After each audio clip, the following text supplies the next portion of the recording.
Hey there, it's Gabrielle Nicolay, the host of the Complicated Kids podcast. And today I am joined by Jacquelyn Davis. Jacquelyn, welcome. Thank you. Thank you so much for having me. You're welcome. I am excited by your title because, as the head toddler whisperer at Speech Kids, I like it when people are creative. And Jacquelyn, you are the founder and mom in chief of Clever Noodle. So before we get into what is Clever Noodle and what does it do, and we're going to talk about all those things, tell us a little bit about yourself and how you came to create and be the mom in chief at Clever Noodle. Yes, it's a funny story and definitely not the path I intended to take, but I have been in the education sector for 30 years. And during that time, I've been fortunate to help found many organizations that have addressed issues and problems that I saw at that moment in time. So when I was teaching high school in DC's lower income community, I realized that the kids were not getting the education they deserved. And even though the students were incredibly smart, their education level was low and there was a real disconnect. So I was fortunate to be able to co found a charter high school that has gone on to do really well. So it's pretty much been a career where I've seen a giant problem and have tried to figure out a way to address it. So, Clever Noodle. I love it. Clever Noodle came about because my own son was really struggling with reading during the pandemic. And I had noticed before that there were some challenges. But when I went up to the school and asked questions of his kindergarten teacher and his first grade teacher about, hey, he's a really smart kid and he's really struggling with learning the alphabet and the letter sounds, what's going on? And each time I got the same response. He's fine. He's a boy. He's a late bloomer. Don't worry, mom. So Do I the also, eye roll. Hang on. Hang on. There's so much in what you just said. And I know this seems like a totally normal thing for you to say, that when he was in kindergarten, you noticed that he was having trouble learning letters and kind of pre-literacy skills. And in first grade, you noticed he was having trouble with literacy / pre-literacy skills. First of all, you're right on the money. So for parents who are listening who have 5 and 6-year-olds, it is not too early to ask questions about their reading. If they are having trouble, if they don't seem to recognize letters, if they don't seem to understand that those fly specks on the page represent sounds, then we need to intervene earlier rather than later. But how did you know, Jacquelyn, to ask these questions? so that is largely because I was in education so many years. Now, I will say that I was in high school. So I was a high school teacher. I was a high school charter founder. I spent a lot of time in high school reform. And so early education was not something I knew. And frankly, in hindsight, I'm pretty remiss that I did not have a stronger handle on literacy, which is obviously the foundation of all learning. Now I say to everyone, children learn to read until third grade. And then after third grade, they read to learn. And so when our son couldn't do math problems that were word problems, it had nothing to do with his math skill. He's excellent at math. It had to do with the fact that he couldn't read the math problem that was a word problem. Same thing in science. You know, he was doing great in science, except when he had to write anything down. And then he couldn't write it down, not because he didn't know science, but because he didn't have the literacy skills. So I was fortunate enough as a mother to have an education background and know that by kindergarten, first grade, a child really should know their alphabet and they really should know what the alphabet names are and what the letter sounds are. And I had friends with kids in similar age level, and I was watching those kids. And so, I was realizing that this isn't okay. Yeah. But the more I asked, the more pushback I got. And frankly, teachers acted like I was a high maintenance mom. Yes. And this is also where I want to pause, because they will. And that's not because they're bad teachers. It's not because they're bad people. It's because they're overwhelmed and they're in a system, if you're in the public education system, where there are too many kids with too many needs, and the system is designed to teach to the middle / bottom, and not very well at that. So there's all these factors. I know you know this, but And then to hear, I think the other piece of this, and we're going to dive in next, is teachers don't know and aren't taught. And if you've been a teacher for a long time, then you really don't know and weren't taught that literacy is a skill that needs to be taught in a certain way. Yeah. Well, I think even more importantly than that, or even more foundationally challenging than that, most parents that I talk to think children naturally learn to read. Yes. Now, they naturally learn to speak and they naturally learn the home language. You know, if they're growing up in an Italian household, they're going to learn Italian. If they're growing up in a bilingual household where both languages are spoken, they'll learn both those languages. So, speaking and understanding, oral speech is natural. It is an organic process. Reading is not. And in fact, reading is a highly complex skill that really requires all sorts of neural pathways to work together in a sophisticated way for a child to be able to read. And so I was also one of those moms that thought you just kind of absorbed reading. And here's why, though. Most kids do. Most brains can do the complex integration that you just described between, oh, I hear something, I see something, I make a connection that this symbol represents this sound. And when I connect, like it's incredibly complex. Part of the reason I call this podcast Complicated Kids Podcast is because this shit is complicated. And about 80% of kids are going to figure it out because they're being read to, their adults are reading, and they're going to figure it out. But 20% are not. And that's not because there's anything wrong with them. Continue. And I actually think it's higher than that. Go ahead. So I think what's interesting about children learning to read and what we are now seeing is that it's actually more like about 30% are going to figure it out. And yet we also know that 30% often isn't really figuring it out. They're getting the home support to learn. There are a couple of kids that figure it out really early, right?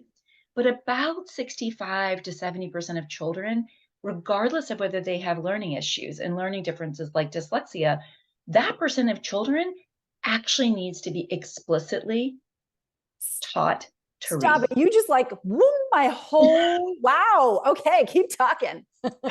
So, I get calls literally every week, usually from moms, but from parents, dads too, grandparents who call and say, my kid or my grandchild is in second grade and they can't read. And what we find out, the first set of questions I help them go get answers to is, what curriculum is your school using? And is that curriculum one of the curriculums that we know teaches reading according to the science we know about the brain? And what almost every case I get as a response is the kid is being taught in a school that isn't actually teaching reading the way we know it should be taught. And so they'll say, is my kid dyslexic? And every once in a while, it turns out when they test, the child is dyslexic. But in the majority of cases, the child is not dyslexic. They literally just haven't been taught to read. That is fascinating. Okay, so enter Clever Noodle, yes? Yes. So let me tell you what I kind of missed in terms of the story. So my own son is in first grade. He's struggling to read. The alphabet is foreign. It is like hieroglyphics or Greek or, Chinese for that matter, because he doesn't understand what those symbols that are letters, whether it's A or S, mean. He doesn't know they have a sound. He doesn't know the sound associated, and he doesn't know the name. COVID hits. All the children in America come home to their homes. And I start sitting next to my child, supporting him because he's only in the final quarter of his first grade year. And very quickly, I witnessed him not being able to do online learning. And so I began to sit with him and support him. And the more I sat and the more I observed, the more horrified I was. His reading level was worse than I thought. And not only that, but he was deflated. He had lost his self-confidence. He was borderline depressed. And when I would suggest that we would try to read or do anything around reading, he would literally get under the table. He got into the laundry basket one day and put the laundry basket lid on his head. And he would cry, or he would basically find some way to get out of it. And so I started thinking, what do we do? How do I get him back in? How do I get him engaged? How do I get him to want to practice? Because I know he needs the practice. And I thought, in COVID, we started a Saturday night game night. And he really loves playing games, and he really loves being competitive, both Mhm. on the sport field and on, the family game night. And so I thought, what if I can just take some of these games and start substituting parts of it for reading? And he got into it. And so Mm. then I thought, well, I'm getting all these cardboard boxes from my online deliveries because no one can go anywhere in COVID. Why don't I start cutting them up and getting note cards and building more games? And so I said to the teacher, just give me the learning objectives. He's not going to join online anymore, but just tell me what he needs to learn. And then after he would go to bed at night, I would research and figure out, how do you teach that thing that he needs to learn? And then I would read science about the brain, and then I would make a game. And he started making tremendous progress, and he started having fun. Mm. And at one point, he said to me, Mom, I know what you're doing. You are teaching me to read, but it's okay because it's fun. Oh my God. Okay. Full body chills, first of all, because I want to say something about the laundry basket now, which is there are many parents, many educators would say that's bad behavior. And we need to correct that bad behavior in order to get him back in the chair and learning. Okay. But what you did was exactly what you needed to do, which is, oh, there's a reason why he's crawling into the laundry basket, and it's because he feels terrible about this activity. What can I do to make this more accessible to him so that he feels successful? That's like baseline for any amount of teaching, learning. We as humans have to feel like there's an achievable goal here. And if we don't feel like goals are achievable, we're just going to avoid. And this is true whether you are an adult or a child. And we forget that children have this too. So I You just actually, love. a little shout out to you in your newsletter. You had a great article a while back. You should Mm, republish it. That was about anxiety and ADHD mm, and how you support children not to scold them when they're bouncing off the walls or jumping all over your furniture, but to understand that they have ADHD or they're dealing with anxiety issues and this is their body's way. It's actually a neurological difference where the brain is having them need to move and fidget opposed to being able to sit still and focus and concentrate. And so that article actually was really helpful for me because it helped me start thinking about, why is he jumping all over the bed? Why mm. is he hiding under the table wrapped in a blanket? It's not because he's doing bad behavior. It's not because he's acting out. It's because he really is resistant to doing something that is incredibly hard and makes him feel bad, makes him feel stupid. One night he said to me, this was sort of the height of my being so distraught about what do I do to help our son. And I was putting him to bed one night. This was in first grade when he was home for that first period of COVID. And he said, Mom, do people have to go to college? And I said, no, people don't have to go to college. And you're a really gifted kid. And I think it would open up more doors for you if you would go to college. But there's lots of great things people can do that are trade school or other opportunities that don't require that. But I would like you to have as many choices as possible. And he said, well, Mom, I'm not going to go to college because I will never get in. I'm not smart. And so even if I got in, I would flunk out.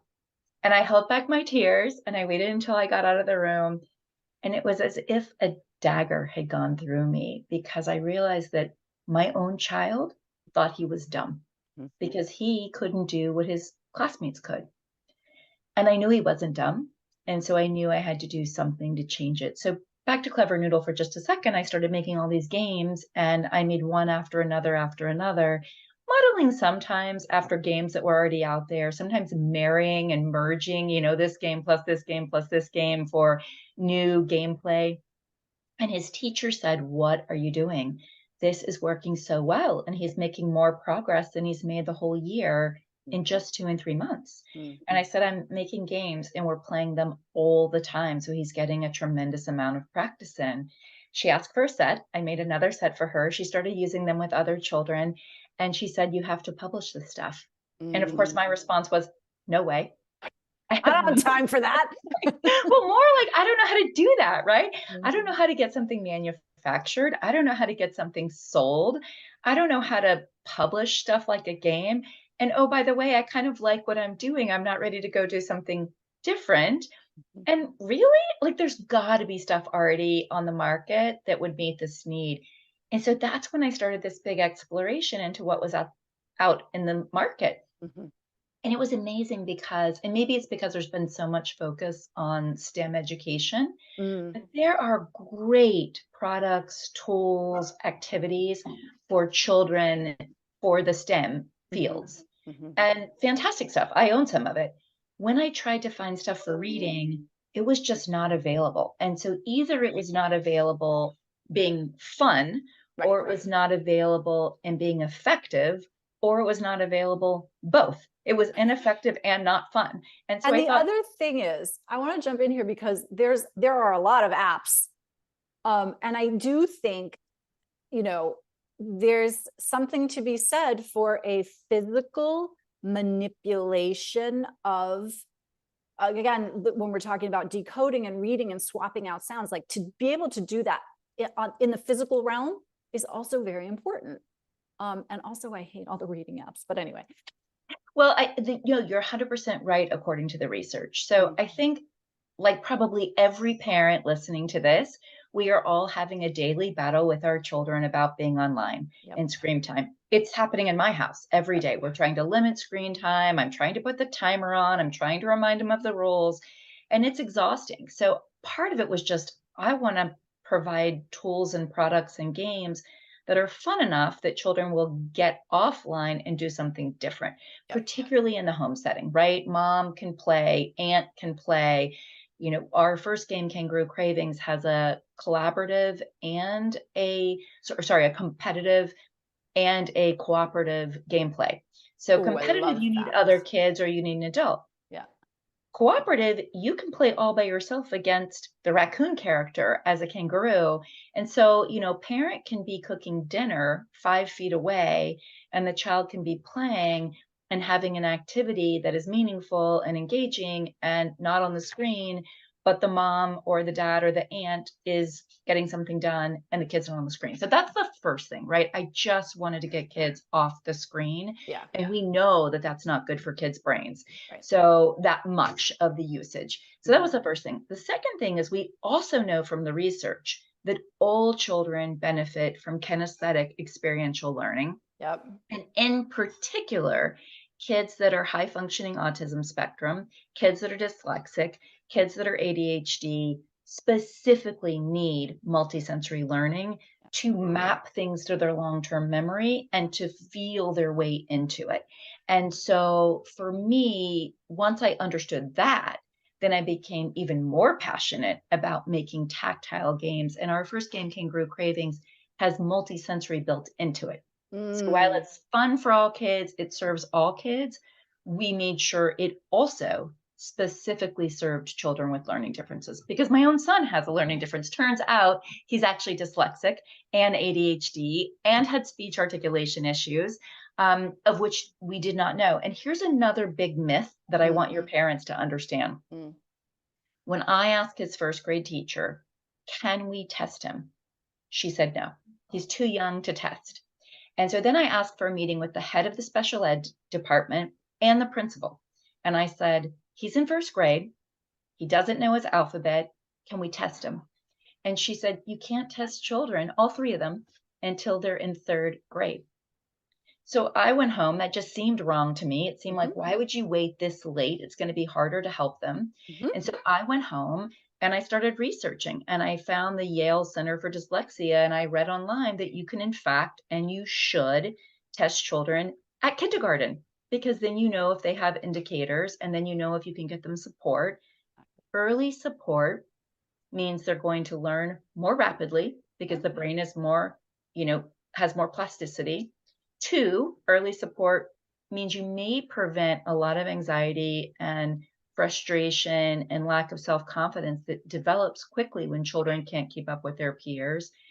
And three, it's much more costly, or sorry, much more economical to intervene when kids are little, and the pace of improvement is faster than if you wait till third or fourth grade when it's way more expensive. It is crazy to me. Now, this is again, let's zoom out for a second. Public education and the way that the laws are written, children have to fail first in order to be considered for special education. We're going to zoom out for a second and look at like public education as a whole, which is designed, and the way that the laws are written too, that kids need to fail first in order to qualify for special education. And that, to my mind, is criminal. Like, we are, and again, this, we can go all the way out to like criminal justice system, same thing, right? So we've got a problem in this country in particular, I think, but when we wait for kids to fail, now we're backfilling skills in a way that we don't if we catch them on the upswing, which is what you're talking about. Well, so I had that exact story happen, and I've talked to hundreds of moms and dads who have had similar challenges. So I went to our child's first grade school and had the same conversation I was telling you about, but also along these lines. And then I went to the District of Columbia Public Schools and asked for an individual education plan, an IEP, which is guaranteed if a child needs additional support because of a learning difference under the federal law. Yep. And when I went, first of all, it took me months upon months to get the individual education plan testing that would then trigger us being able to get an individual education plan, IEP again. And once we finally got all that testing done and finally determined that, in fact, he did have speech articulation issues, he is dyslexic, he does have ADHD, I said, all right, let's get him a ton of support. And they said he's only 1.8 years behind in reading. Until he's 2 years behind, we really can't give a lot of support. And so I said, well, so what's going to happen? We just keep him 1.8 years behind? And then I realized there's a Matthew effect, is what it's called, which is the kids that can read will read, and they will read more, and they will read more complex text, and they will get more background knowledge, and they will get more vocabulary. The kids who can't read are sitting still. And so exactly right. So as these kids just speed right on up, almost exponential growth, the kids that can't read stay flat, but because these are going up and up and up and up, the gap widens and widens and widens. And when I explained that to the special ed team, they said, well, we do serve our children well. And I said, there's no way, because you're not going to serve him unless he's 2 years behind. So it was a really challenging experience. And my husband and I are deep believers in public education. And I've done a lot of work over the years with the DC public schools, and they do a lot of stuff right. They do a lot. They're a leader right now in the science of reading across the country. And so they do a tremendous number of things right. And there's a lot of really amazing people. Yep. And the special ed department is not quite where it needs to be. Yep. And so we struggled. And, I've spent my whole career in public education. And so it was a very difficult decision for us to make, to ultimately put our child in an independent school to get him the services that he needed. And this is, another, we're going to wrap up in here in a second, but I'm going to have you back. But this is another area where parents of orchid kids, of complicated kids, have to, may choose to substitute whatever verb feels good to you there. You get to weigh your options, and you get to make decisions that are right, that you feel are right for your child, right? So there is a shift, and I suspect you had to make it between, like, I believe in public education, and this child is not a good match. And it doesn't mean anybody's wrong. We can discuss sort of what we think should happen on the public education side and what would be nice. And we can also recognize there are funding constraints and all the rest of it. But we make decisions for complicated kids. We must make decisions based on what they are serving us. Well, and I will say, Emily Hanford, who did the podcast, sold a story. And if families haven't heard it yet, I highly recommend it. It's really informative. But I was talking to her last week and I said, this is just so painful for children who are lower income because they don't get the services they need. And she said, well, we don't really have a poverty problem in this country. We have a wealth problem in this country. And I said, what do you mean by that? And she said, for any parent who has means, they can use those means, they can use that privilege, they can use those resources to get their child what that child needs. So if they're in second grade in a district school system that's not teaching them to read, rather than move the kid, they can pay for a tutor to come twice a week and teach their child to read.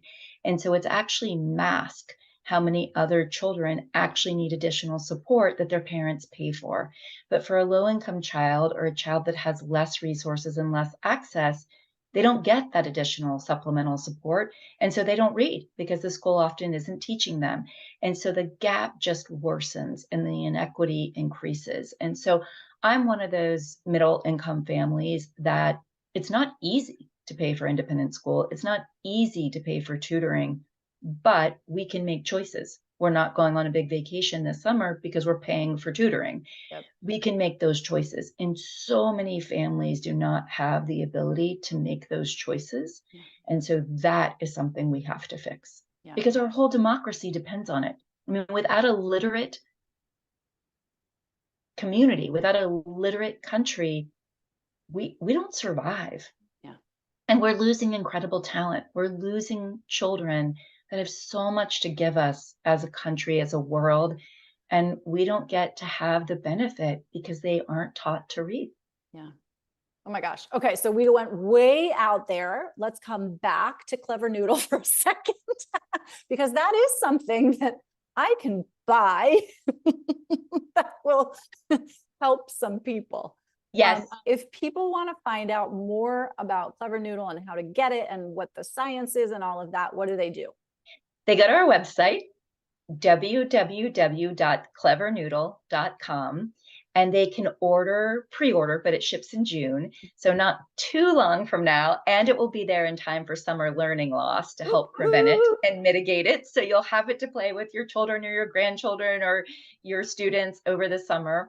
So you go to our website, clevernoodle.com, and you pre-order the game, and then it gets shipped to you in June. We also have a full suite of products coming out to help children, and our next game will be coming out in July, and then we have several others coming out in the fall. So what we're doing is we're literally setting up the sequence of the brain science of how children develop to become readers. And we're mapping games against those meta standards that we call the gateways. So when you open the gateway of children knowing that the alphabet isn't in Chinese, it's in English, and that A represents the symbol, that's an A represents A, and it represents the name A. Once you open that up for children and you get that basic letter sound awareness and knowledge, then you can move to the next set of things a child has to learn. But without that, and without passing through that gateway, nothing else is possible. So we're trying to ensure that across the gateways that we have games that will support teachers, educators, speech pathologists like your team, and parents and families. And so that will hopefully support parents who don't have to become reading experts, who don't have to go read the science of reading like I did, but instead can map against this and say, oh, my child does know all their letters and their sounds. What's next? And then they can purchase the next product. So hopefully within a year, we'll have the entire suite out for families and teachers. Love. Okay. And if we don't want to order, I imagine there's a newsletter they can get updates. And Please, yes? You're exactly right. So if you don't want to order a game, it's no problem. Please sign up for our newsletter. Starting next month, we will be having a newsletter with all kinds of tips for educators, teachers, speech pathologists, and for families to really help families know what they can do at home without having to become a reading specialist. Excellent. Because by the time you learn how to cook and whatever else you become a scientist and all the rest of it, nobody has time. Jacquelyn Davis, thank you for being here. This was a treat. Thank you so much for having me. I really appreciate it.